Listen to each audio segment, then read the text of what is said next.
we have discussed many matters, including updating and modernizing our land information system, our land management systems, and to be able to computerize those systems, to be able to expedite land transactions.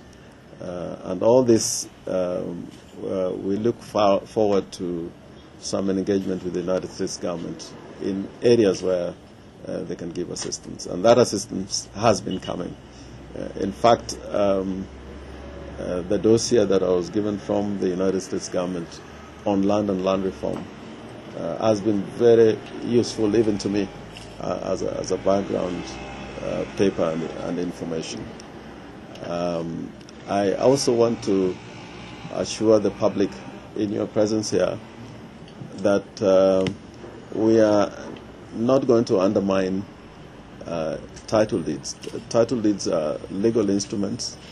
When they are lawful and are regularly issued, they are protected under the law and under the Constitution. Those who are been trying to make a story out of what the President said at Madaraka Day and what we've been saying are out of script, because I think the President and I are reading from the same script. Any allotment that is irregular, that has lapsed, does not need any new directives because the regulations are in place.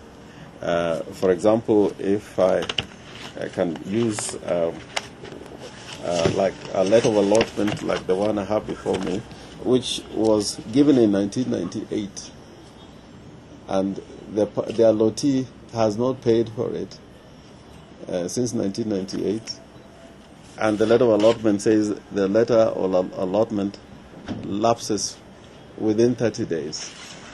Surely we cannot hold that asset as a dead asset, which belongs to the public, and there are people who are looking for land to carry out development. This letter of allotment in itself speaks for itself, and this is the kind of things that we are trying to ensure is not used to abuse the land transaction and management, especially when it comes to public land. You'll find it even in a lot of title deeds that are issued by the government, leases. Those who obtain these leases are given 24 months to develop. And the development to be carried out must be in accordance with the conditions, terms and conditions of the lease, which sometimes relate to what type of structure you can put on that particular plot.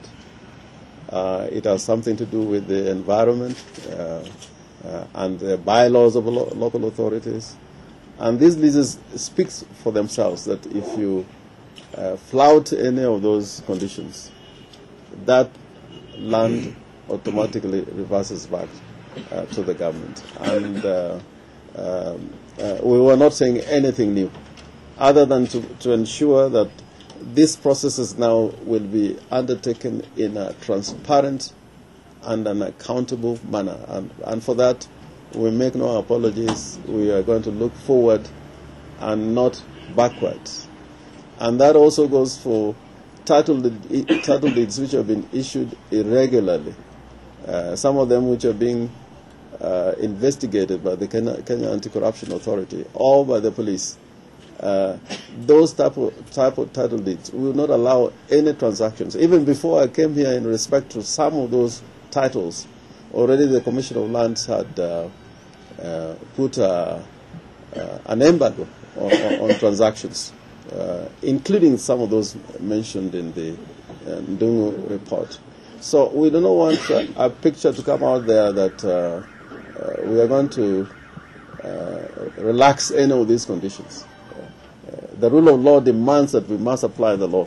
And what we are saying is part of the law of the land, and no more and no less.